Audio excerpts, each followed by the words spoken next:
Political rivals arrested and jailed in Russia. Government opponents subject to brutal punishment in Saudi Arabia. Crackdowns on the freedom of expression and right of assembly in Ethiopia. These are just some of the abuses highlighted in the U.S. State Department's human rights reports for 2014. My advice to any leader who is upset by these findings is really to examine them, to look at the practices of their country.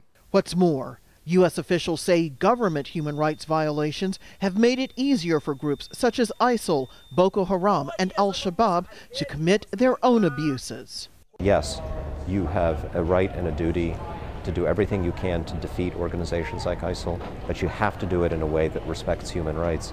Otherwise, not only are you committing injustices, you are going to undermine our shared fight. Human rights activists say these reports are valuable because they spell out the sins of the U.S.'s allies and enemies. What they question, though, is why the U.S. doesn't do more to hold its allies accountable for their behavior. Case in point, Saudi Arabia. The U.S. supports its air war in Yemen, but Saudi still denies women the right to drive, and it flogs and executes people who don't toe the government line. But U.S. officials say the report empowers them to talk honestly with officials in this and other countries.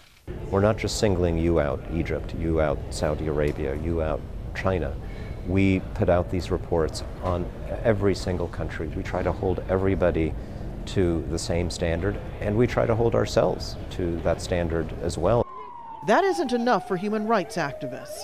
Then there are countries where there's huge strategic interests, like Iraq and Egypt, and even Nigeria to a degree, where you have the facts about the human rights abuses, but then the U.S. administration just decides to essentially ignore those abuses as far as other decisions go. Not ignore them altogether. They still raise issues, but they don't do enough. Other countries will quickly weigh in on the U.S.'s analysis and accuse the U.S. of not doing enough to fix its own human rights problems. Even so, these reports set the bar for ethical good behavior, even if improvements are slow to come. Rosiland, Al Jazeera, the State Department.